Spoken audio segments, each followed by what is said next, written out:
Friends, स्वागत है आपका अपने YouTube चैनल जीवाई एजुकेशन में। तो कंपाउंड इंटरेस्ट की कुछ क्लासें हो गई थी और एक आज हम करेंगे कि समय कैसे ज्ञात करते हैं।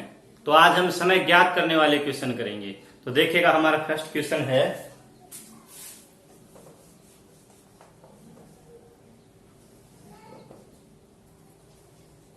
कितने समय में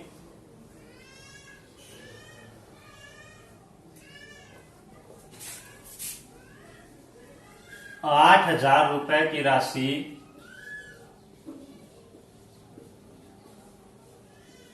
5% वार्षिक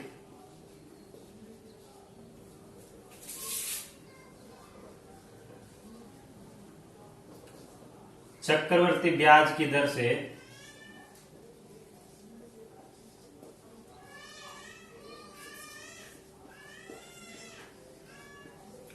9,261 रुपए हो जाएगी।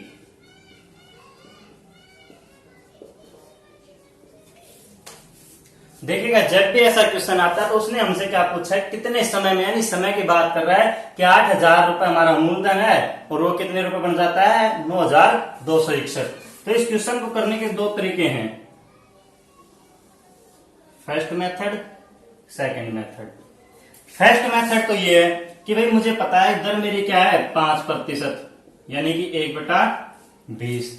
अब देखिएगा ब्याज कितना मिल रहा है, 8,000 रुपए तो राशि थी और 9,261 रुपए बढ़ रहे हैं। इसका मतलब मेरे को ब्याज जो मिला वो कितना मिला, 8,000 रुपए मेरी राशि थी, 9,261 बन गए।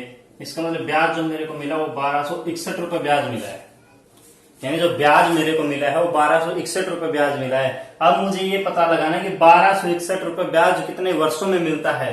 तो एक फर्स्ट मेथड तो मैं इसको इस प्रकार कर सकता हूं, इसको मैं एक बार साफ कर देता हूं। यानी कि मेरे को एक बात पता चल गई कि मेरे को जो ब्याज मिला है वो 1,261 रुपए ब्याज मिला है। मेरे को ये ज्ञात करना है कि 1,261 रुपए ब्याज कितने वर्षों में मिलता है। तो एक तो मैं 5% से ऐसे ज्ञात कर सकता हूं, 8,000 रुपए मेरी राशि थी, एक बार 2 वर्ष के लिए मानता हूं, तो 5% को 1/20 लिख सकता हूं। 8,000 का 1/20 400, यानी कि एक वर्ष में तो मेरे को 400 रुपए ही ब्याज प्राप्त होता है, लेकिन ब्याज मेरे को चाहिए 1,261 रुपए। मैं चलता हूं अगले वर्ष पर, 1/20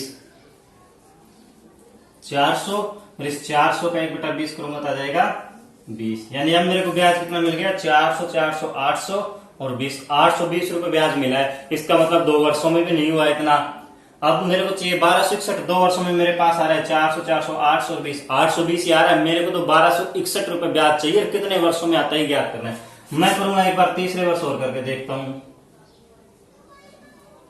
8,000 का 400, इस 400 का 20, इस 400 का 20 और इस 20 का 1/20 करूंगा तो 20 से 20 कैंसिल, 1।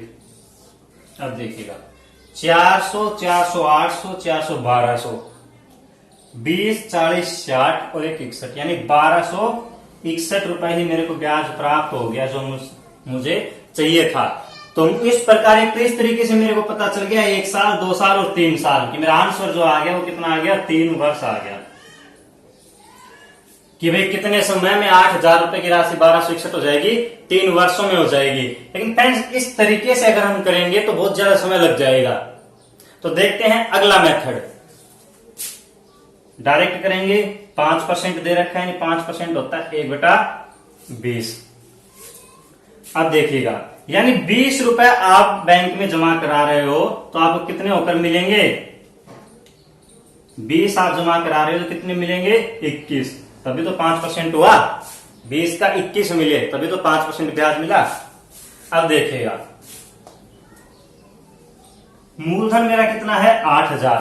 20 रुपए जमा कराए, 21 रुपए मिला, लेकिन इस क्वेश्चन में कह रहा है कि 8,000 जमा करवाए और 9,261 मिले। तो आपको इनमें और इनमें संबंध देखना है कि ये इसका स्क्वायर है कि क्यूब है, क्या है। तो 20 का जो 8,000 वो क्या है, अगर 20 का स्क्वायर करेंगे तो 400 और 20 का क्यूब करेंगे तो 8000। इसका मतलब क्या आएगा क्यूब, और 21 का क्यूब 9261। तो जो यहां पे आता है ना, अगर स्क्वायर आता है तो 2 वर्ष आंसर, अगर क्यूब आता है तो 3 वर्ष आंसर। इससे मुझे पता चल गया कि यहां पर क्यूब आया है तो मेरा आंसर क्या हो जाएगा 3 वर्ष। बिल्कुल इजी मेथड है, इस तरीके से भी आप कर सकते हो। यह मेथड लंबा रहेगा, इसमें आपको करना कुछ नहीं है। दोबारा देख लीजिएगा कि भाई 5% यानी 1/20, 20 से 21 होना। अब जो हमें दे रखा है ना 8000 और 9261, ये कितने पर बैठा है, इसके स्क्वायर पर बैठा है कि फोर्थ क्यूब रूट पे बैठा है कि क्यूब पे बैठा है, किस पे बैठा है? जिस पे बैठा है ना वही हमारा वर्ष आ जाएंगे। बस 1 सेकंड में आप इसका आंसर निकाल सकते हो। देखते हैं अगला क्वेश्चन। देखिएगा अगला क्वेश्चन, कितने वर्षों में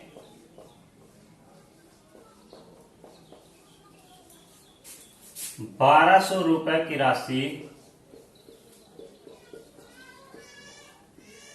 5% चक्रवर्ती ब्याज की दर से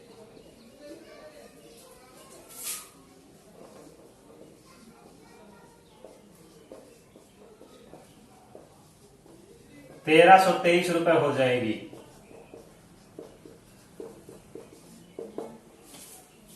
कितने वर्षों में 1200 रुपए की राशि 5% चक्रवर्ती ब्याज की दर से 1323 रुपए हो जाएगी? अब आपको पता चल गया कि 1200 रुपए हमारा मूलधन है और मिश्र धन 1323। इसका मतलब ब्याज कितना है हमारे पास 123 रुपए। भाई इन दोनों का 1323 माइनस 1200 बराबर जो 123 आया वही तो हमारा ब्याज है, क्योंकि 1200 रुपए तो हमारा मूलधन था ही, अब 1323 हो गए। इसका मतलब 123 रुपए ही तो हमारे पास ब्याज आया है। तो हमें यही पता लगाना है कि 123 रुपए ब्याज कितने वर्षों में आया है। देखिएगा दर क्या है 5%। 5% का मतलब 1/20। अब देखिएगा 1200 रुपए है। अब 1200 रुपए में 1 वर्ष का निकाल के देखता हूं। 1/20 से 5% से 0 से 0 कैंसिल और 60। भाई 1 वर्ष में तो मेरे पास ब्याज आया केवल 60 रुपए। इसका मतलब मेरा आंसर 1 नहीं है। अगले वर्ष पर चलता हूं। अब चलता हूं दूसरे वर्ष पर। अगले वर्ष 1200 का 5% 60, और ब्याज के ब्याज लगता है। इस 60 का भी मैं अगर 1/20 करूंगा तो ये आ जाएगा 3। 1/20 करूंगा तो 20 या 60 जोड़ता हूं। 60 60 120 और 3 123। इसका मतलब मेरा आंसर जो मुझे चाहिए था कि मेरा ब्याज कितना था 123, और यहां भी ब्याज कितना आ गया 123। तो मुझे पता चल गया कि मेरा जो आंसर है वो क्या है 2 वर्ष। एक मेथड तो ये है, और दूसरे मेथड से भाई ये मेथड वहीं तक अच्छा रहता है जब 1-2 वर्षों का निकालना हो। 1 वर्ष आ गया 2 वर्ष आ गया, लेकिन बात जब 3 वर्षों की 4 वर्षों की 5 वर्षों की चली जाती है तभी मेथड में समय ज्यादा लग जाता है। उसके लिए हम इस मेथड को देखते हैं। 1200 रुपए कितने हो गए 1323 हो गए। दर मेरी क्या थी 5%। 5% को मैं लिख सकता हूं 1/20, यानी 20 रुपए से कितने रुपए होना 21 रुपए होना। तो अभी मैंने आपको बताया था कि मैं करूंगा क्या 20-21 कैसे आप समझ गए होंगे। मैंने आपको बताया 5% को हम 1/20 लिख सकते हैं। इसका मतलब 20 से कितने बढ़ रहे हैं 1 बढ़कर 21 हो रहा है, समझ गए। तो अभी मैंने पिछले क्वेश्चन में आपको क्या बताया था कि इनका कर लेंगे। इनका ये राशि स्क्वायर है कि इनका ये राशि क्यूब है, उतने वर्ष हमारा आंसर हो जाएगा। लेकिन यहां पर मैं देख पा रहा हूं कि ना तो ये 20 का स्क्वायर है ना क्यूब है।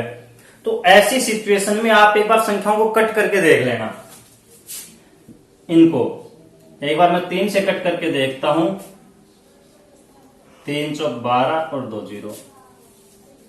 3 चौक 12, 3 चौक 12, 3 एकम 3, यानी मेरे पास अब राशि 1200 1323 न रहकर क्या हो गई 400 441। अब मैं इनमें संपर्क देखूंगा, संबंध देखूंगा कि 20 421 प्रकार जो 420 का क्या है स्क्वायर है कि क्यूब है स्क्वायर है। 441 21 का क्या है स्क्वायर। तो इसका मतलब अगर ये स्क्वायर है 2 है तो हमारा आंसर भी कितना जाएगा 2 वर्ष। अगर ये इसका क्यूब होता तो हमारा आंसर 3 वर्ष आ जाता, अगर फोर्थ रूट होता तो हमारा आंसर 4 वर्ष आ जाता। इस प्रकार से आप इन क्वेश्चन को कर सकते हैं। देखेगा अगला क्वेश्चन,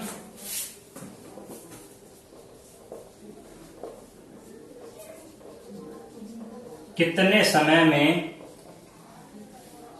1000 रुपए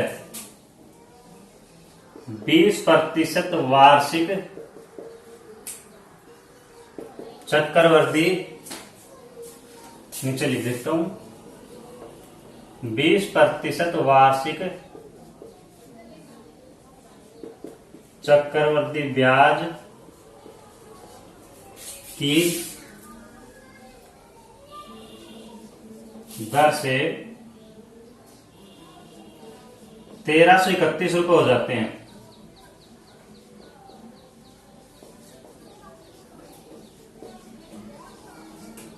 अभी तक तो हमने इतना ही क्वेश्चन पढ़ा था, कितने समय में 1000 रुपए 20% वार्षिक चक्रवृद्धि ब्याज की दर से 1331 रुपए हो जाते हैं। लेकिन अब की बार इस क्वेश्चन में एक कंडीशन और दे रहा है, और वो कंडीशन हमारी क्या है,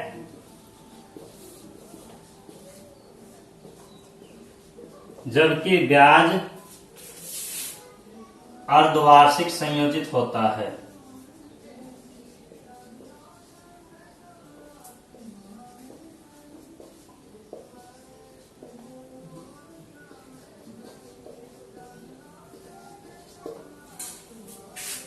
कि भाई 1000 रुपए की राशि 20% चक्रवृद्धि ब्याज की दर से 1331 रुपए हो जाती है, जबकि ब्याज अर्धवार्षिक संयोजित होता है। देखिएगा, अब मुझे पता है कि 20% वार्षिक है, तो अर्धवार्षिक कितना हो जाएगा, 10% हो जाएगा। भाई अगर 20% वार्षिक है तो दर भी हम, अगर वार्षिक अर्धवार्षिक हो रहा है तो दर को भी हम आधा कर देंगे। तो अब हमारी जो बात चलेगी वो इस पर चलेगी, 10% पर। अब मेरे पास है 1000 रुपए और ये बन रहे हैं कितने, 1331 रुपए। अब दर मेरी क्या लागू हो गई, 10%। 10% को मैं लिख सकता हूं 1/10, यानी 10 रुपए बढ़कर कितने हो रहे हैं, 11 रुपए हो रहे हैं। वही बात, 1000 जो 10 का क्या है, स्क्वायर है क्या, नहीं है, क्यूब है क्या, हाँ, 1331 11 क्या है, क्यूब। इसका मतलब मेरा आंसर आ गया 3 वर्ष। देखते हैं अगला क्वेश्चन।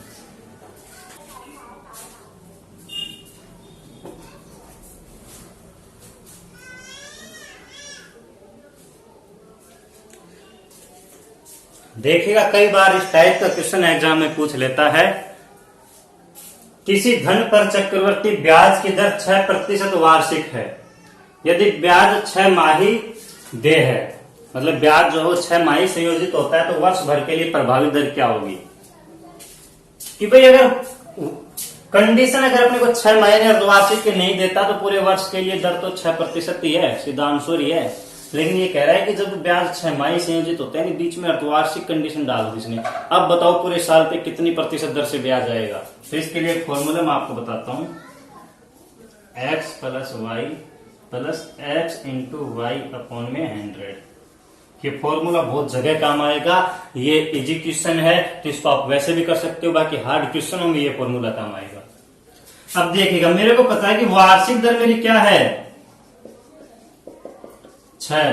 तो जब बात मैं अर्धवार्षिक की करूंगा, क्योंकि भाई यहां पर तो ब्याज 6 माही संयोजित हो रहा है, अर्धवार्षिक संयोजित हो रहा है, तो मेरी दर क्या हो जाएगी, 3% हो जाएगी। तो वार्षिक 6% और अर्धवार्षिक 3%, आप समझ गए होंगे। तो x का मतलब होता है प्रथम दर, तो अर्धवार्षिक की बात कर रहा हूं, पहले अर्धवार्षिक में मेरी दर रहेगी 3%।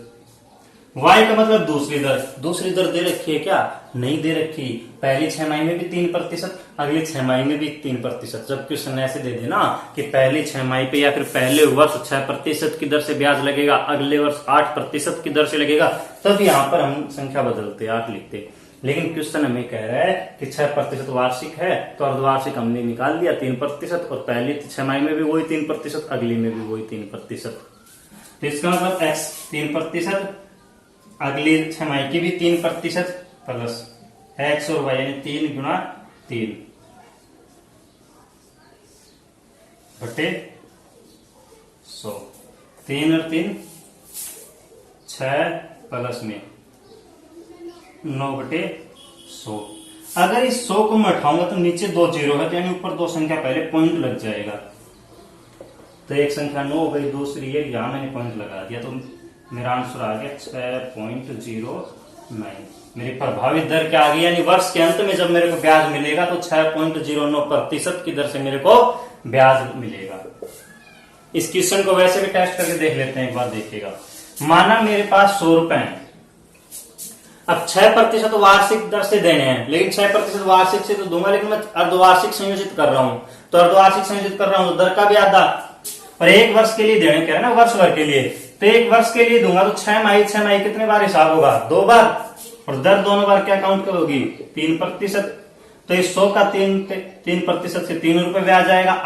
अगली 6 माही पर, भाई 1 वर्ष ही हो गए, 2 वर्ष नहीं हुए, क्योंकि 6 माही चल रहा है ना, तो 1 वर्ष हो गया।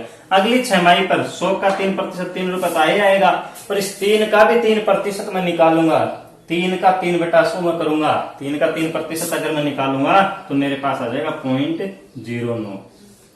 जोड़ लूंगा 3 और 3 6.09, यानी 100 रुपए पे मेरे पास ब्याज क्या है, 6.09 रुपए। तो किस दर से आया, 100 रुपए पे बात कर रहे हैं, अगर 100 रुपए पे 1 रुपए ब्याज आ रहा है, इसका मतलब 1% की दर से, 100 रुपए पे 10 रुपए ब्याज है, इसका मतलब 10% की दर से, 100 रुपए पे 6.09 रुपए ब्याज है, इसका मतलब 6.09% की दर से। तो वह वर्ष भर की प्रभावी दर क्या हो गई, दोनों से हमारा सेम आंसर आ रहा है। देखते हैं अगला क्वेश्चन।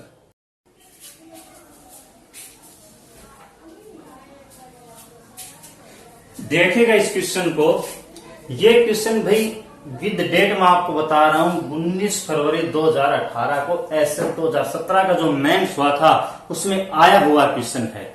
वही क्वेश्चन जो हमने अभी अभी आपको करवाए हैं वो का वो क्वेश्चन है, लेकिन जब बात मेंस की कर रहा है तो उसने इसकी लैंग्वेज बदल दी।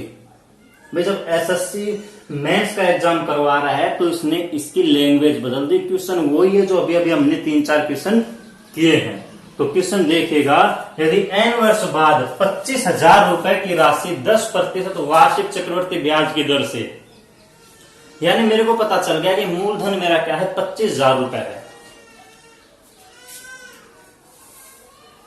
8,275 रुपए ब्याज मिलता है। अभी तक मैंने जो क्वेश्चन किए थे, मैंने आपको जो क्वेश्चन बताए थे वो क्वेश्चन किस प्रकार थे कि भाई 25,000 रुपए की राशि इतने रुपए हो जाते हैं, यानी वो मिश्र धन बता रहा था अभी तक हमको कि 25,000 रुपए की राशि 1331 रुपए हो जाती है, यानी उस 1331 में हमारे 1000 भी आ गए थे, मूलधन प्लस में ब्याज दोनों आ गए थे, लेकिन अब की बार उसने केवल ब्याज दिया है। कितने रुपए ब्याज मिलता है, तो n का मान, n वर्ष बाद, यानी हमसे समय की बात कर रहे हैं, यानी कितने वर्ष बाद, तो n का मान ज्ञात कीजिए।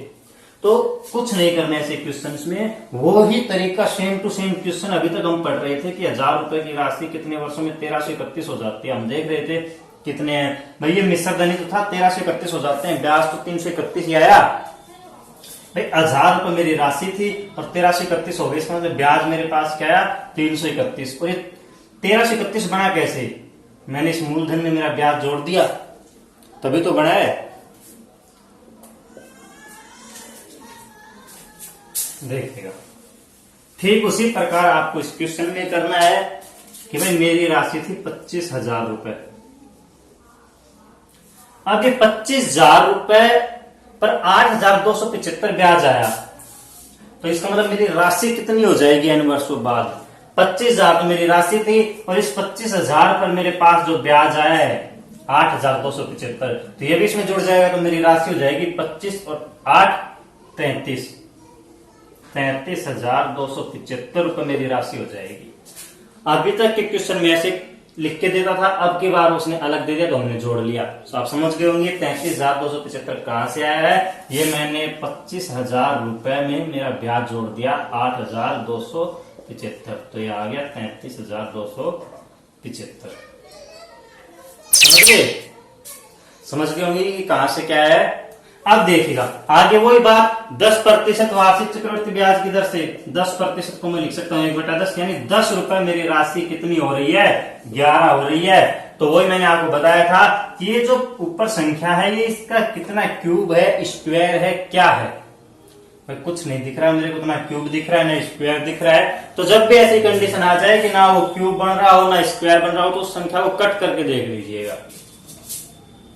25 से कट करके मैं एक बार देखता हूं, 25 1 25 और 3 0, यानी कितने हो गए, 25 से मैंने कट किया तो मेरे पास आ गए 1000। इसको जब मैं 25 से कट करता हूं, 25 1 में 25, 25 3 75, वापस 3 होगा, 25 1 25, यानी कितने आ गए, 1000 और 1331। अब तो बन रहा है ना, 10 का क्यूब क्या होता है 1000, 11 का क्यूब क्या होता है 1331, यानी अगर ये क्यूब बन रहे हैं तो मेरा आंसर क्या आ गया 3 वर्ष। बताओ सेम टू सेम क्वेश्चन था, लेकिन उसने क्वेश्चन की लैंग्वेज बदल दी, क्यों, क्योंकि मैथ्स का क्वेश्चन था। विद डेट मैंने आपको प्रीवियस ईयर का बता दिया है कि एसएससी मैथ्स 2017 का इस तारीख को जो एग्जाम हुआ था उसमें आया हुआ क्वेश्चन है। ये क्वेश्चन वही जो हमने आपको करवा दिए हैं, लेकिन उसने लैंग्वेज बदल दी। क्वेश्चन एज इट इज है, सेम टू सेम है, कोई भी अंतर नहीं है। देखते हैं अगला एक और क्वेश्चन।